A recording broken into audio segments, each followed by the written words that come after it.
Hello friends, आज की video में हम देखेंगे करनी के नियम। ठीक है, देखिए इतने सारी करनी के नियम हैं, इन सभी को हम देखेंगे बारी बारी से।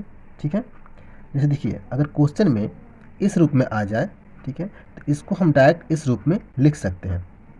ठीक है, तो कैसे लिख सकते हैं इसको हम डिटेल से देखेंगे और इसके एक एक एग्जाम्पल भी देखते चलेंगे।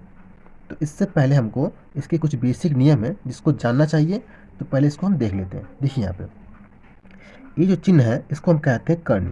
ठीक है, और इसको कहते हैं हम घात, और इसके आगे जो ये 5 है इसको कहते हैं हम गुणांक। ठीक है, समझ गए। देखिए एक बार फिर से देख लेते हैं, इसको कहते हैं हम करनी, ये जो चिन्ह है इसको कहते हैं हम करनी। ठीक है, और यहाँ पे जो है ये इसको कहते हैं हम घात, जो n है ये क्या है, घात है। ठीक है, और इसके बाहर जो ये 5 है इसको कहते हैं हम गुणांक, यानी कि इन सभी में इसका गुणा होता है, इसी में कहते हैं गुणांक। और ये जो अंदर y है इसको कहते हैं हम कर्णीगत।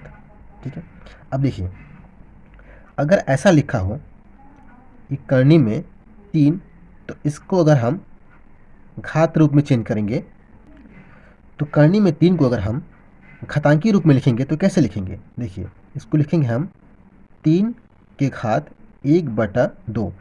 ठीक है, यानी कि यहाँ पे जो ये करनी है इसका मतलब होता है घात 2, 1/2। ठीक है, अगर इस यहाँ पे ऐसे लिखा हो 3 करनी में 3, तो इसका मतलब क्या होगा, इसका मतलब होगा 3 की घात 1/3। ठीक है, यहाँ पे कुछ नहीं है करनी के अंदर, इसका मतलब 2 होता है। ठीक है, तो इसको हम लिखेंगे 1/करनी में 2, इसका घातांक हो गया। अब देखिए अगर इस ऐसा लिखा हो 4 करनी में 3, तो इसका मतलब क्या हुआ, इसका मतलब हुआ 3 की घात 1/4। इसी प्रकार अगर यहाँ पे n दिया हो n, और यहाँ पे 3 हो करनी में 3, तो इसका मतलब हुआ 3 के पावर 1/n। ठीक है, अगर इस रूप में लिखा हो तो डायरेक्ट हम इसको इस रूप में लिख सकते हैं। जैसे यहाँ पे लिखा हो अगर 3 के पावर 1/m लिखा हो, तो इसको हम डायरेक्ट क्या लिख सकते हैं, m करनी में 3। समझ गया, ये समझ गए। ठीक है, अब देखिए इसको हम पढ़ते कैसे हैं, इसको हम पढ़ते हैं 5 n करनी में y। ठीक है, इसके बीच में क्या होता है, गुणा होता है, ये पॉइंट को हम कहते हैं गुणा। ठीक है, अभी समझ गए। अब देखते हैं हम करनी का नियम। देखिए अगर क्वेश्चन में ऐसा आ जाए, मतलब इस रूप में आ जाए, तो इसको हम डायरेक्ट इस रूप में लिख सकते हैं। कैसे, देखिए देखिए इसको हम कुछ इस प्रकार लिख सकते हैं क्या, ये है n करनी में एक्स वाई। ठीक है, तो इसको हम क्या लिख सकते हैं, ये घातांक के रूप में लिखेंगे तो ऐसे लिखेंगे एक्स वाई की घात 1/n। ये n है जो ये घात है, तो इसको लिख सकते हैं हम 1/n। अब देखिए इन दोनों के बीच में गुणा है। ठीक है, तो इसको हम ऐसे लिख सकते हैं क्या, x की घात 1/n, ठीक है, इंटू y की घात 1/n। ठीक है, इन दोनों का घात 1/n है, इसका मतलब अलग अलग इसको हम लिख सकते हैं, इसका घात 1/n, ठीक है, और इसका घात 1/n लिख सकते हैं। अब देखिए इसको हम क्या लिख सकते हैं, इसका मतलब क्या होता है, इसका मतलब होता है n और करनी में x, इसका मतलब ये होता है, और ये इंटू इसका मतलब क्या होगा, n करनी में y ही होता है। ये समझ गए। ठीक है, देखिए अगर ये x का पावर 1/n है, तो इसको हम इतना लिख सकते हैं n करनी में x। अभी हमने बताया था यहाँ पे, देखिए यहाँ पे अभी हमने बताया था कि अगर n करनी में 3 हो, तो इसको हम घातांकी रूप में क्या लिख सकते हैं, 3 के पावर 1/n।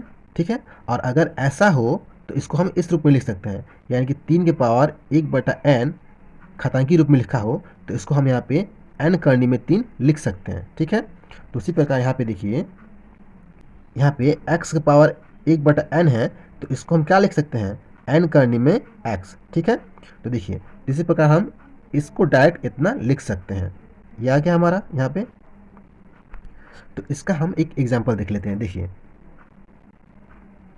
अगर यहाँ पे हो 5 करनी में 3/2, ठीक है, अगर ऐसा हो इस रूप में है ये, देखिए तो इसको हम डायरेक्ट क्या ले सकते हैं, इसको हम डायरेक्ट इस रूप में लिख सकते हैं। देखिए ऐसे 5 करनी में 3 और इंटू, ये बीच में क्या इंटू है ना, तो ये इंटू 5 करनी में 2। ठीक है, अगर इस रूप में हो तो इसको हम इस रूप में लिख सकते हैं। ठीक है, यानी कि अगर इस रूप में हो तो ऐसे हम लिख सकते हैं। ठीक है, अब देखिए, अब अगला देखते हैं, ये वाला अगर इस रूप में हो तो इसको हम डायरेक्ट इस रूप में लिख सकते हैं। कैसे, देखिए, ये n करनी में x बटा y है। ठीक है, तो इसको देखिए हम क्या लिख सकते हैं, इसको हम इन दोनों का घातांक क्या है, n है, तो इसको लिखेंगे हम x बटा y की पावर 1/n लिख सकते हैं। अब देखिए, इन दोनों का घात है 1/n। ठीक है, इसको अलग अलग लिखेंगे हम, तो n के पावर 1 बटा, सॉरी x है, x की पावर 1/n बटा ये y के पावर 1/n होगा। अब देखिए, अब हमने बताया था कि इसको हम करनी में क्या लिख सकते हैं, n करनी में x लिख सकते हैं, और इसको भी लिख सकते हैं हम n करनी में y। ठीक है, यानी कि हम इसको इस रूप में डायरेक्ट लिख सकते हैं। यहाँ पे आ गया, इस रूप में आ गया ना, तो इसको हम डायरेक्ट इस रूप में लिख सकते हैं, इस वाले को डायरेक्ट हम इस रूप में लिख सकते हैं। इसका भी देखते हैं कि एग्जाम्पल, देखिए कि एग्जाम्पल देखते हैं इसका। अगर ऐसा हो 3 करनी में 4/9, तो इसको हम डायरेक्ट क्या लिख सकते हैं, 3 करनी में 4, ये 3 करनी में 4 हो जाएगा, और बटा 3 करनी में ये 9। ठीक है, इसको हम डायरेक्ट ऐसे लिख सकते हैं। समझ गए। अब देखते हैं अगला नियम। अगला नियम क्या है, देखिए, अगर इस रूप में हो, ठीक है, तो इसको डायरेक्ट हम इस रूप में लिख सकते हैं, यानी कि ये m इंटू एन हो जाएगा यहाँ पे। ठीक है, यानी कि दोनों का जो घात है ये क्या हो जाएगा, यहाँ पे गुणा हो जाएगा। देखिए कैसे, इसको समझते हैं डिटेल में। देखिए यहाँ पे m करनी में n, और ये m करनी में n करनी में x। ठीक है, तो इसको हम क्या लिख सकते हैं, देखिए, इसका पावर क्या है, इसका पावर है 1/n। ठीक है, तो यहाँ पर लिखेंगे x पावर 1/n, और इन दोनों का पावर क्या है, ये है 1/m, तो इस सबका पावर हो जाएगा 1/m। ठीक है, अब देखिए, हम जानते हैं कि a की पावर अगर n हो और इन सबका पावर m हो तो क्या होता है, ये घात क्या होता है, घात में इंटू हो जाता है, यानी कि a की पावर n इंटू m होता है। ठीक है, ये क्या होता है, ये घात का नियम है। अगर आपने घात का नियम नहीं पढ़ा है तो हम डिस्क्रिप्शन में लिंक दे देंगे, आप जाके देख लीजिएगा। ठीक है, अब देखिए, तो इसी प्रकार ये क्या हो जाएगा, इसका घात क्या हो जाएगा, गुना हो जाएगा, यानी कि x की पावर ये 1/n इंटू 1/m हो जाएगा। ठीक है, ठीक है, अब देखिए यहाँ पे ये गुणा में है। ठीक है, तो 1/m इधर हो या इधर हो उससे कोई अंतर नहीं होने वाला। ठीक है, मान क्या होगा, सेम आएगा। अब देखिए, अब इसको क्या लिख सकते हैं हम, इसको लिख सकते हैं x की पावर 1/m(n) लिख सकते हैं। ये गुणा में है, तो गुणा में है तो m इधर हो या इधर हो उससे कोई अंतर नहीं होने वाला। ठीक है, अब देखिए, अब इसको हम क्या लिख सकते हैं, करनी के रूप में लिख सकते हैं m n, और करनी में x लिख सकते हैं, यानी कि अगर इस रूप में हो तो इसको डायरेक्ट हम इस रूप में लिख सकते हैं। देखिए यहाँ पे। ठीक है, अब इसका भी एक एग्जांपल देख लेते हैं। देखिए, अगर यहाँ पे हो 2 करनी में 3 करनी में x। ठीक है, तो इसको हम डायरेक्ट क्या लिख सकते हैं, इसको लिख सकते हैं ये 2 इंटू 3, यानी कि 2 इंटू 3 और करनी में x लिख सकते हैं, यानी कि दोनों का जो हाथ है ये क्या होगा, इंटू हो जाएगा, ये हो जाएगा। अब इन दोनों को जब गुणा करेंगे तो क्या होगा, 2 तिहाई 6, तो 6 करने में x। ठीक है, तो इसको हम इस रूप में लिख सकते हैं। अब अगला नियम देखते हैं। देखिए यहाँ पे, अब देखिए यहाँ पे है n करनी में x की पावर n, अगर इस रूप में हो, ठीक है, तो डायरेक्ट हम क्या लिखेंगे, x लिखेंगे। ठीक है, मतलब इस रूप में हो तो डायरेक्ट हम इस रूप में इसको लिख सकते हैं। कैसे, इसको समझिए। देखिए यहाँ पे ये हमारा x की पावर क्या n है, तो उसको लिखेंगे हम, पहले इसको हम यहाँ पे लिख लेते हैं। देखिए, ये n करनी में x की पावर n। ठीक है, तो इसको हम क्या लिख सकते हैं, देखिए, ये x है तो x की पावर n है, तो लिखेंगे यहाँ पे हम x की पावर n। ठीक है, अब ये क्या है, करनी के अंदर है, तो इन सब का पावर क्या हो जाएगा, 1/n, ये सब का पावर होगा 1/n।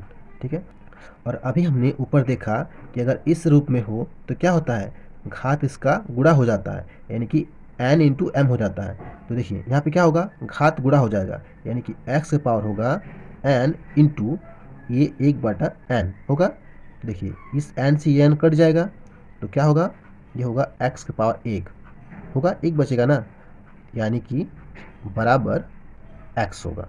यानी कि इसको हम डायरेक्ट एक्स लिख सकते हैं। तो इसका देखते हैं कि एग्जाम्पल, देखिए यहाँ पे एग्जाम्पल क्या है, 2 करनी में 3 के पावर 2। अगर ऐसा हो तो डायरेक्ट इसको हम केवल 3 लिखेंगे, ठीक है, समझ गए। अगर देखिए अगर इनका घात जो है ये n है और यहाँ पे पावर क्या है इसका n है। अगर ये असमान हो, ये समान है, यहाँ पे भी n है, यहाँ पे भी n है, अगर ये असमान हो तब क्या होगा, देखिए अगर यहाँ पे ऐसे हो n करनी में x की पावर m हो, तो इतना बराबर क्या लिख सकते हैं हम, तब लिखेंगे हम x के पावर ये m बटा n, ठीक है, तब ये हो जाएगा। अगर ये घात क्या हो, असमान होगा, तो ये ऐसा हो जाएगा, ठीक है, समझ गए। अब देखिए अगला देखते हैं नियम।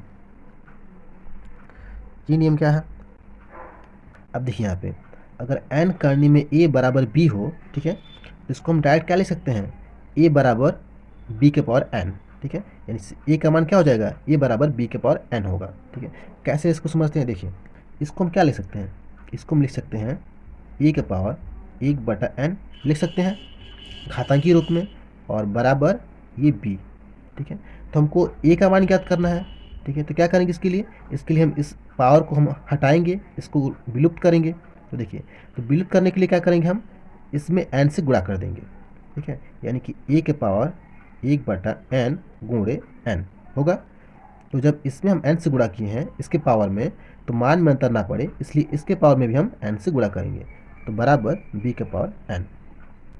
सॉरी फ्रेंड्स, ये कैमरे से हट गया था इसलिए दिखाई नहीं दिया, तो इसको हम फिर से समझा दे रहे हैं। देखिए ये n करनी में a है, ठीक है, इसको हम क्या लिख सकते हैं घात के रूप में, a के पावर 1/n, ठीक है, और बराबर ये b, ठीक है। हमको क्या करना है, हमको a का मान निकालना है, ठीक है, ये बराबर यहाँ पे है ना, ये बराबर b के पावर n, यहाँ पे ये बराबर है ना, ये बराबर b के पावर n, तो हमको a का मान का निकालना है।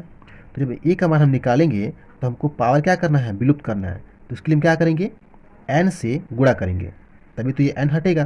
तो n से जब गुणा करेंगे इधर इसके पावर में, ठीक है, तो मान में अंतर ना पड़े, इसके लिए हम इसके पावर में भी n से गुणा करेंगे, ठीक है। अब देखिए यहाँ पे, अब हम जब n से गुणा करेंगे तो नीचे वाला n से ऊपर वाला n कट जाएगा, ठीक है। देखिए इसको कुछ इस प्रकार हम लिख सकते हैं, देखिए यहाँ पे 1/n और गुणे ये n, ठीक है, समझ रहे हैं। आप देखिए ये बराबर b के पावर n है, तो इस n से ये n कट जाएगा, तो यहाँ पे क्या बचा, केवल a बचा, तो a बराबर ये b के पावर n, ये आ गया इस रूप में, ठीक है। यानी कि अगर इस रूप में हो तो हम डायरेक्ट a बराबर b के पावर n लिख सकते हैं, ठीक है। इसका भी देखते हैं कि एग्जाम्पल, देखिए यहाँ पे अगर यहाँ पे 4 करनी में x बराबर 5 हो, तो इसको हम क्या लिख सकते हैं, डायरेक्ट x बराबर लिख सकते हैं 5 के पावर 4, यानी कि जो 4 है ये घात के रूप में यहाँ पर आ जाएगा, ठीक है। तो इस वीडियो में इतना ही फ्रेंड्स। वीडियो अगर अच्छी लगी हो तो वीडियो को लाइक करें, चैनल को सब्सक्राइब करें। Thank you friends.